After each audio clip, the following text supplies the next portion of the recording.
Hello students, आपके अपने channel दिशा में आपका बहुत स्वागत है। मैं हूं राजीव वर्मा। आज हमारी कक्षा का मुख्य विषय होगा उत्तराखंड समीक्षा अधिकारी और सहायक समीक्षा अधिकारी की मुख्य परीक्षा का क्या पाठ्यक्रम है और इसकी तैयारी आप कैसे करें। जैसा कि आप जानते होंगे, हाल ही में लोक सेवा आयोग उत्तराखंड ने अपने जो ARO परीक्षा है उसकी प्रारंभिक परीक्षा का परिणाम जारी किया और आज हम इसी विषय पर चर्चा करेंगे कि मुख्य परीक्षा में एक तो कौन से प्रश्न पत्र होते हैं, उसका पाठ्यक्रम किस प्रकार से होगा और कैसे आप उसकी तैयारी करें। तो चलिए परिचर्चा को आज प्रारंभ करते हैं। जैसा कि आप यहाँ बोर्ड पर देख रहे हैं, आरओ और ARO के लिए कुल प्रश्न पत्र जो आपके मुख्य परीक्षा में होंगे वो 3 प्रश्न पत्र हैं, पेपर 1, 2 और 3। कुल परीक्षा जो होगी, टोटल मार्क्स होंगे 400 मार्क्स के। तो पेपर 1 ये जनरल स्टडी से संबंधित होगा, सामान्य अध्ययन, मार्क्स होंगे उसके 200। आगे हम लोग बात करेंगे इस पर कि जो परीक्षा का पेपर 1 है इसकी क्या प्रकृति होगी। पेपर 2 हिंदी संरचना का है, 100 मार्क्स के लिए होंगे और पेपर 3 आपका निबंध यानी ऐसे है 100 मार्क्स के लिए। तो जीएस के मार्क्स हैं 200, साथ साथ हिंदी संरचना का पेपर 2 100 और निबंध का जो तीसरा प्रश्न पत्र है 100। तो टोटल आपकी जो परीक्षा होगी ये 400 मार्क्स पर होगी, इसी पर मेरिट बनेगी। ठीक है, अब हम पहले ये बात करते हैं कि जो पेपर 1 जीएस से संबंधित है ये आयोग इसका क्या पाठ्यक्रम दे रहा है और उसी पर बात करेंगे। मैं मेरे पास आयोग का जो पाठ्यक्रम है वही मेरे सामने रखा हुआ है, उसी पर मैं आपको उसके टॉपिक्स बता रहा हूं और इसी टॉपिक्स को आप ठीक से समझिएगा और जब भी आप तैयारी करेंगे तो अपने पाठ्यक्रम को बिल्कुल कोर में रखिएगा, यानी कि केंद्र में रखिएगा, उससे उधर उधर मत जाइएगा। कई बार हम कहते हैं कि ये प्रश्न भाई कहां से पूछे गए। तो चलिए पेपर 1 देखिए, ध्यान से समझिएगा।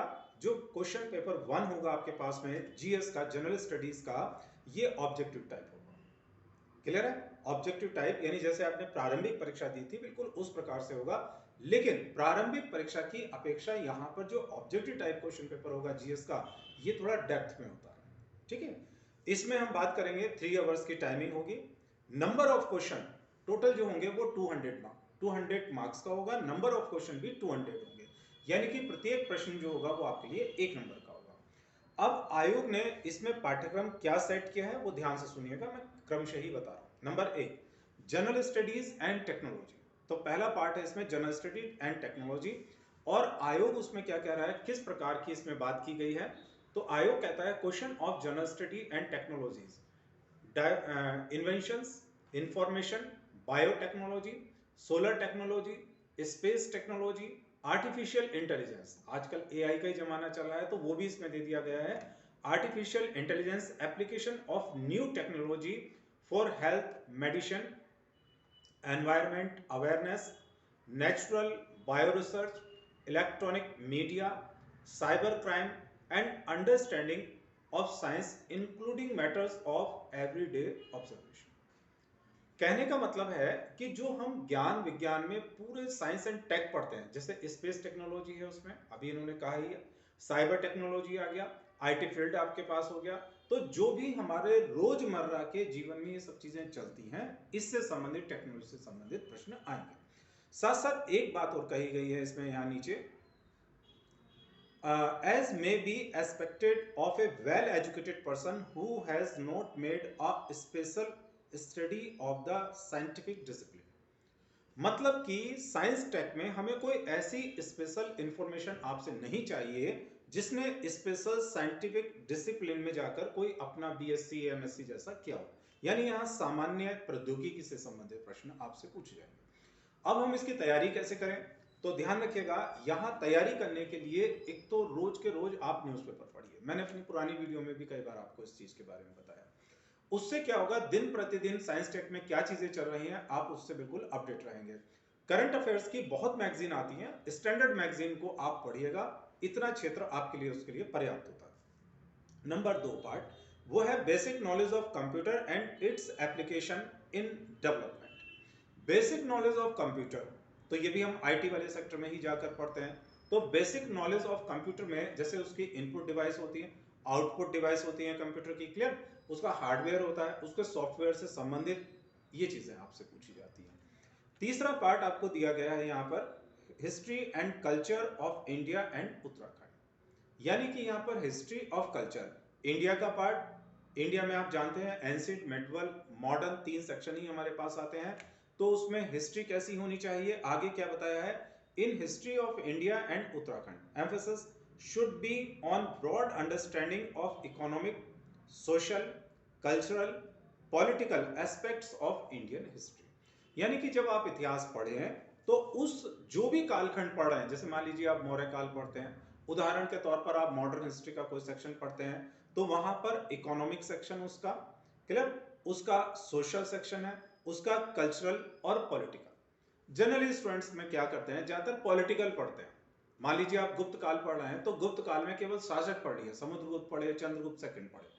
लेकिन ध्यान रखिएगा, अगर आप गुप्त काल पढ़ते हैं, दिल्ली सल्तनत पढ़ते हैं, मौर्य काल पढ़ते हैं, या मान लीजिए मुगल काल पढ़ते हैं, तो उसकी अर्थव्यवस्था भी पढ़िए, उसकी सामाजिक व्यवस्था भी पढ़िएगा, इसको ध्यान रखिएगा। पॉलिटिकल तो पढ़ेंगे ही पढ़ेंगे, उसका कल्चरल पार्ट भी पढ़ेंगे, ठीक है, स्टैंडर्ड बुक से आप पढ़िए। इसी प्रकार से जो सेक्शन इसका एंशिएंट, मेडिवल, मॉडर्न का 3 सेक्शन इंडियन हिस्ट्री में बना है, वैसे ही उत्तराखंड के इतिहास से संबंधित भी होगा, ठीक है। तो उत्तराखंड के इतिहास में भी एंशिएंट, मेडिवल और मॉडर्न वाला पार्ट आपके पास बनेगा। नंबर 4 क्या कहा गया है, नंबर 4 टॉपिक में कहा गया है Indian national movement relation with other countries, ठीक है। तो इसमें ये नेशनल मूवमेंट का पार्ट है, और जनरली नेशनल मूवमेंट का पार्ट हमेशा मॉडर्न हिस्ट्री के साथ ही पढ़ा जाता है, ठीक। आगे इस पार्ट के लिए अगर आप कुछ अच्छी किताबें पढ़ सकते हैं, जैसे मॉडर्न हिस्ट्री के लिए विपिन चंद्रा बढ़िया बुक है, आप इसको खास तौर पे पढ़ सकते हैं, और ग्रोवर एंड ग्रोवर की बुक है, वो भी काफी अच्छी हैं, उसको भी पढ़ सकते हैं। नेक्स्ट पार्ट नंबर 5 में कहा गया है, आयोग का जो पाठ्यक्रम है उसमें geography and population of India and Uttarakhand. तो आपको यहाँ पर जो पढ़ना है वो भारत का भूगोल पढ़ना है, और उसी के साथ में उत्तराखंड भी पढ़ना है। जब आप पढ़ेंगे तो आयोग आपको कह रहे हैं यहाँ पे question will related to physical, political, social, economic, population, important national, international questions and agreements. यानी भूगोल का, जो भारत के भूगोल का कोई भी सेक्शन आप पढ़ रहे हैं, तो उसकी अर्थव्यवस्था, उसके साथ साथ वहां की जो सामाजिक व्यवस्थाएं हैं, वहां की जनसंख्या से संबंधित चीजों को मिलाकर आप पढ़िएगा। इसी प्रकार से हम उत्तराखंड में भी उसी सेक्शन को पढ़ेंगे। Number 6 disaster management. अब ये पूरा आपदा प्रबंधन है, प्राय हम सिविल सर्विस में भी इस टॉपिक को पढ़ते हैं। तो डिजास्टर मैनेजमेंट है, और डिजास्टर मैनेजमेंट में इकोसिस्टम वाले टॉपिक है, एनवायरनमेंट एंड नेचुरल कैलेमिटीज ये रखा गया। तो इसमें पूरा क्या है, जैसे ग्लोबल वार्मिंग का विषय आपके पास आता है, ठीक है, ओजोन परत का विषय आपके पास आता है। ग्लोबल वार्मिंग में तो बहुत सारी चीजें बन जाती हैं, ओजोन परत का संरक्षण वो विषय आपके पास आ जाता है, जलवायु परिवर्तन के विषय आते हैं, और इससे संबंधित वैश्विक स्तर पर किस तरह के एग्रीमेंट हुए हैं, जलवायु सम्मेलन होते रहते हैं, ठीक है, ये प्रश्न आपसे यहाँ पर पूछे जाते हैं। नंबर 7 आपको कहा गया है जीएस में इंडियन पॉलिटी एंड इकोनॉमी। तो सभी अच्छे से जानते होंगे छात्र, इंडियन पॉलिटी पूरा का पूरा कॉन्स्टिट्यूशन वाला पार्ट आपके पास आता है, आपने पहले प्री के लेवल पे भी पढ़ा होगा।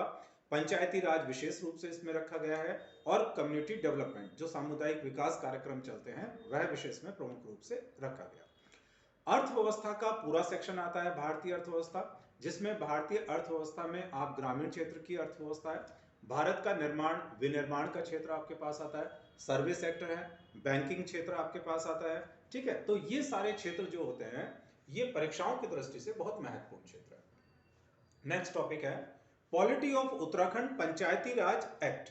तो ये पूरा पॉलिटी वाला जो सेक्शन है, ये उत्तराखंड के सापेक्ष भी रखा गया, जैसे गवर्नर है, लेजिस्लेटिव सिस्टम है, chief minister, council of ministry, public servants हैं, पब्लिक सर्विस कमीशन है, हाई कोर्ट्स है, ज्यूरिडिक्शन आपके पास है, ऐसे टॉपिक, यानी कि पूरा का पूरा पॉलिटी कॉन्स्टिट्यूशन का जो पार्ट है वो आपको देखना है। नेक्स्ट है economy of Uttarakhand.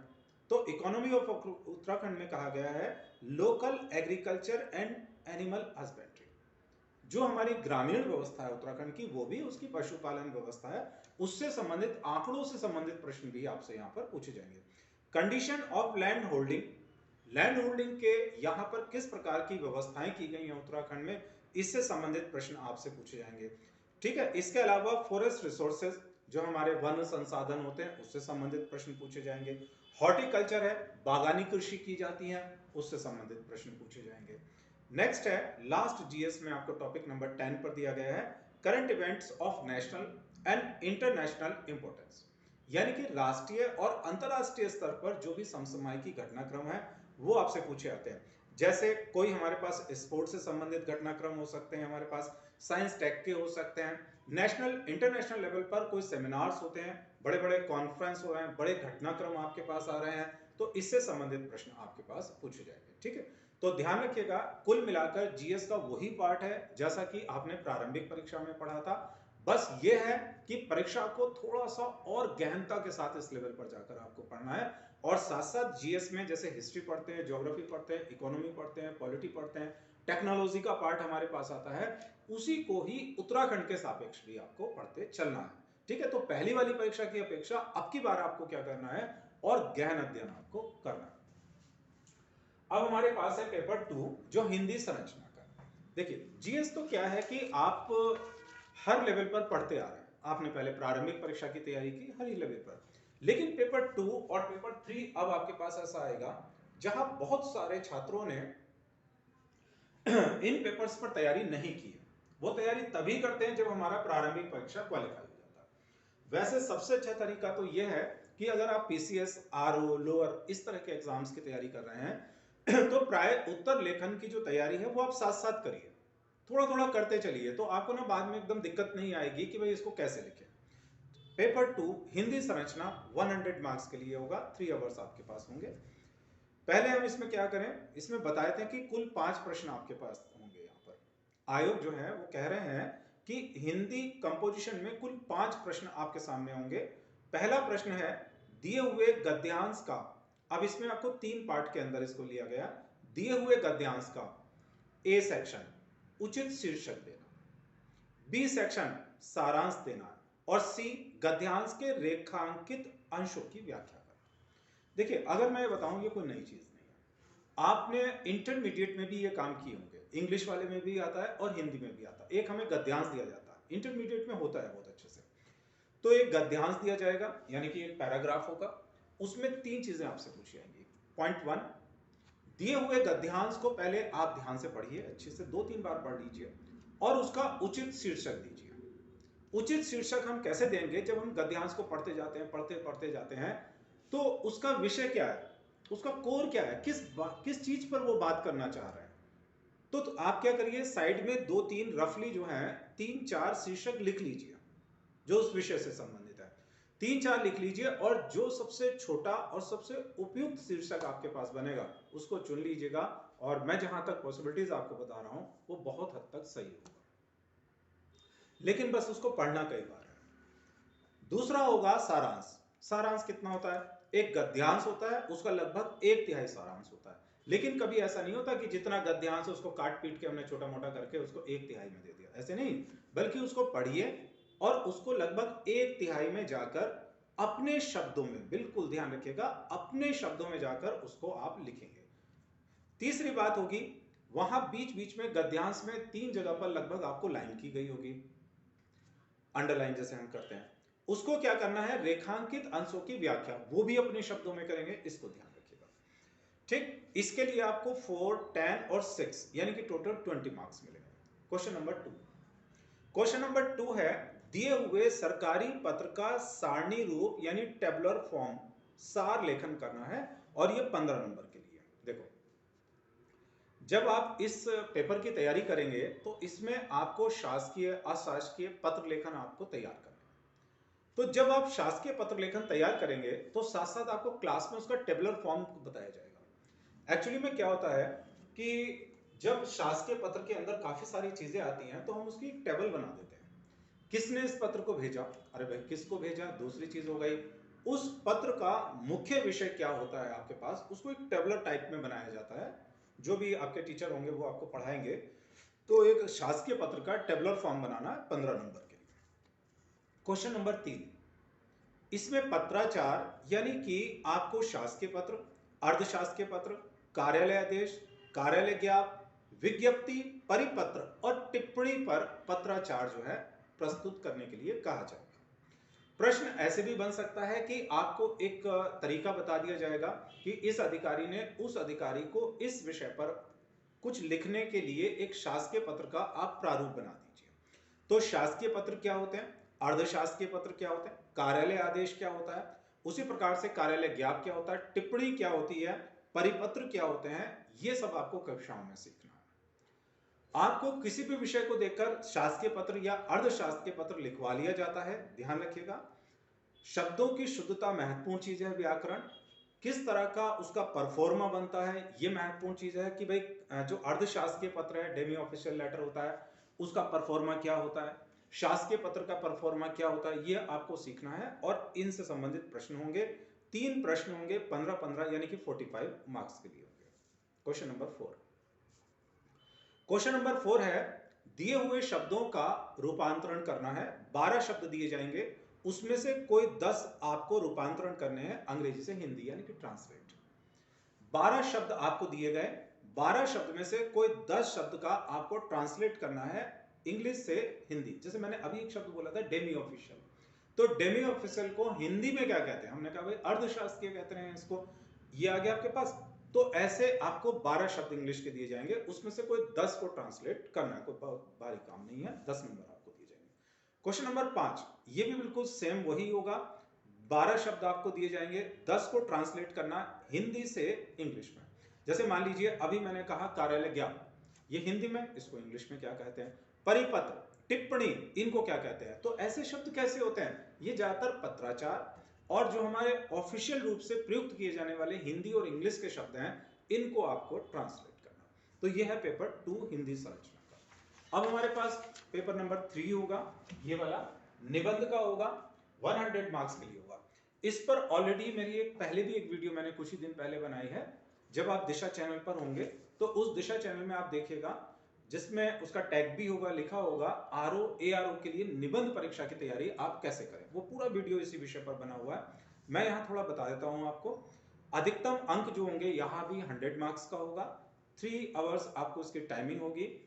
A B C 3 खंड दिए जाएंगे निबंध में, 3 खंड, प्रत्येक खंड पर आपको अलग अलग निबंध दिए जाएंगे, 3-3 निबंध दिए जाएंगे, और उनमें से आपको कुल 3 निबंध जो है चूज करने हैं। कहने का मतलब क्या है, इस प्रश्न पत्र में खंड का, खा, गा 3 खंड होंगे, प्रत्येक खंड से एक एक शीर्षक का चयन करते हुए दी गई शब्द सीमा में कुल 3 निबंध हिंदी या अंग्रेजी में आपको लिखने हैं। सबसे पहला खंड ए क्या, खंड ए में साहित्य संस्कृति, पहला पॉइंट साहित्य संस्कृति, दूसरा पॉइंट सामाजिक क्षेत्र, तीसरा पॉइंट है राजनीतिक क्षेत्र। ये 3 विषयों पर निबंध दिए जाएंगे, 3 निबंध दिए जाएंगे, एक चूज करना। ध्यान रखना, मैंने पिछली भी अपनी वीडियो में आपको बताया था, ये केवल टॉपिक मेंशन किया गया है, ये नहीं कि यही निबंध आएगा। जैसे राजनीतिक क्षेत्र है तो इन्होंने कहा भाई कोई विषय ऐसा होगा जो राजनीतिक क्षेत्र से संबंधित। मैंने पिछली वीडियो में बताया था भारत में लोकतंत्र का भविष्य, गुड गवर्नेंस किसे कहते हैं, सुशासन किसे कहते हैं, ये राजनीतिक क्षेत्र पर आ सकता है।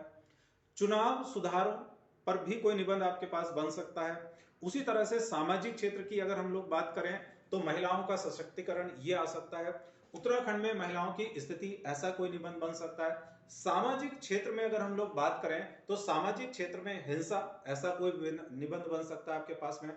साहित्य संस्कृति से संबंधित कोई निबंध बन सकता है। तो इन पर कोई निबंध बनाकर आपको दिए जाएंगे, कोई एक निबंध आपको चूज करना है जो 600 शब्द में लिखना है। खंड बी में अगर हम लोग बात करेंगे तो यहाँ विज्ञान, पर्यावरण, प्रौद्योगिकी, दूसरा पॉइंट आर्थिक क्षेत्र, तीसरा पॉइंट होगा कृषि और व्यापार से संबंधित विषयों पर जो है निबंध दिए जाएंगे, कोई एक विषय आपको चूज करना है 600 में। खंड सी होगा आपके पास, पार्ट सी, जिसमें राष्ट्रीय अंतरराष्ट्रीय घटनाक्रम होंगे, इसके अलावा प्राकृतिक आपदाएं, और इसके अतिरिक्त इसमें बात होगी राष्ट्रीय विकास योजनाओं से संबंधित होगी। ऐसे विषयों पर आपको निबंध दिए जाएंगे। जैसे राष्ट्रीय अंतरराष्ट्रीय घटनाक्रम पर मैंने आपको बताया था कि इसमें रूस यूक्रेन का मुद्दा भी हो सकता है कि भाई किन कारणों से और भारत पर इसका क्या प्रभाव पड़ा, ये भी हो सकता है आपके पास।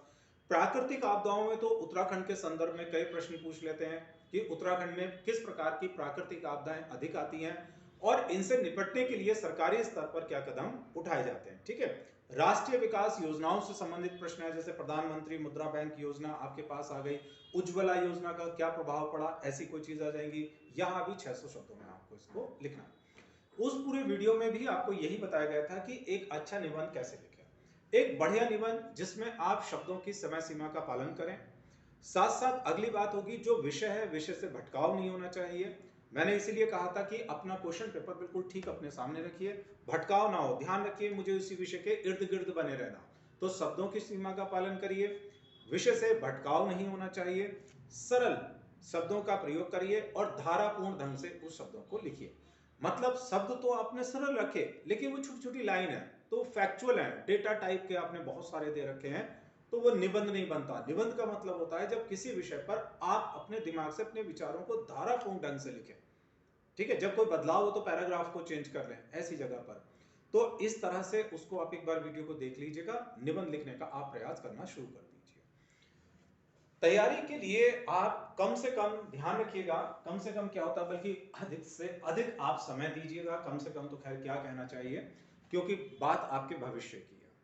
तो यहाँ कम से कम नहीं, अगर मैं कहूँ कम से कम 6 घंटे की तैयारी करें या कम से कम 8 घंटे की तैयारी करें, तो ऐसी कोई टर्म कंडीशन लगाने की आवश्यकता नहीं है।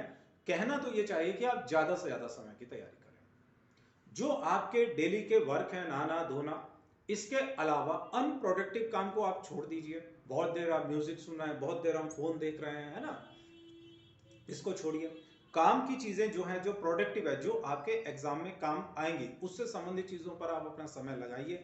आंसर राइटिंग पर ज्यादा से ज्यादा समय आप लगाइए। ठीक, जिस जगह से भी आप कोई गाइडेंस ले रहे हैं, कहीं से आपके कोई टीचर हैं, कोई आपके सीनियर हैं, ध्यान रखिएगा कोई और अध्यापक हैं, तो आंसर राइटिंग वाली चीज को उनको आप दिखाते रहिए, क्योंकि आप अपने लेवल पर जो सोच रहे हैं, कोई जरूरी नहीं है कि आप बिल्कुल वैसा ही सही सोच रहे हैं।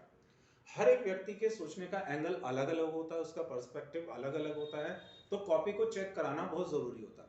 कई बार क्या होता है कि कुछ छात्र इसी कॉन्फिडेंस, बल्कि मैं इसको ओवर कॉन्फिडेंस कहता हूं, इसी ओवर कॉन्फिडेंस में रह जाते हैं, चाहे वो आंसर राइटिंग का समय हो या इंटरव्यू का समय। नहीं, मैं ठीक हूं, मैं सही लिख रहा हूं, मैं बहुत अच्छा लिख रहा हूं, मैं बहुत अच्छी तैयारी करता हूं, मैं बहुत अच्छा बोलता हूं। तो ये जब मैं ही में सारी चीजें आ जाती हैं, तो इसी को हम कॉन्फिडेंस से ऊपर रखकर भैया ओवर कॉन्फिडेंस कहते हैं। जब आप किसी को अपना उत्तर दिखाना पसंद नहीं करते, ठीक है, कॉपी में क्या मार्किंग होनी चाहिए, किस नए एंगल से हम उसको सोच सकते हैं, कैसे लिखने की हम और बढ़िया कोशिश करें, तो यहां ध्यान रखना, मार्गदर्शन लेना आपके लिए जरूरी है। बात मैंने कहा आपके भविष्य की है, तो उसमें कोई संकोच नहीं करना चाहिए।